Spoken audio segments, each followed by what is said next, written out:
வணக்கம் சார். ஒரு பூத் அரசியல் தானே, அது சட்டமன்ற தேர்தலில் எந்த விதமான தாக்கத்தை ஏற்படுத்த போகுது? இந்த சட்டமன்ற தேர்தலுக்கு குறைஞ்சது 400 பூத்து இருக்கும்.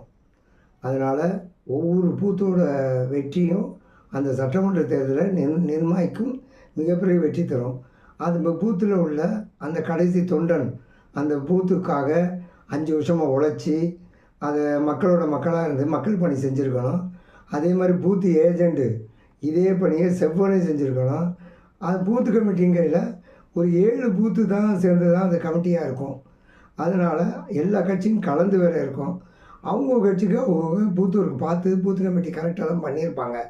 இந்த பூத்து கமிட்டி ஒர்க்கு, பூத்து ஏஜெண்ட் ஒர்க்கு, தொண்டரோட ஒர்க்கு எல்லாம் சேர்ந்து ஒரு பூத்தில் எந்த அளவுக்கு வெற்றியை கொடுக்குறாங்களோ அது அந்த சட்டமன்றத்தை உள்ளடக்கிய 400 பூத்து குறைஞ்சது 400 சதவீதத்தை, அதாவது ஒரு பூத்தில் கிடைக்கிற ஏதோ ஒரு சதவீதம் 400க்கும் பிரதிபலித்து மிகப்பெரிய வெற்றியை அந்த வேட்பாளருக்கு நிச்சயமாக கொடுக்கும்.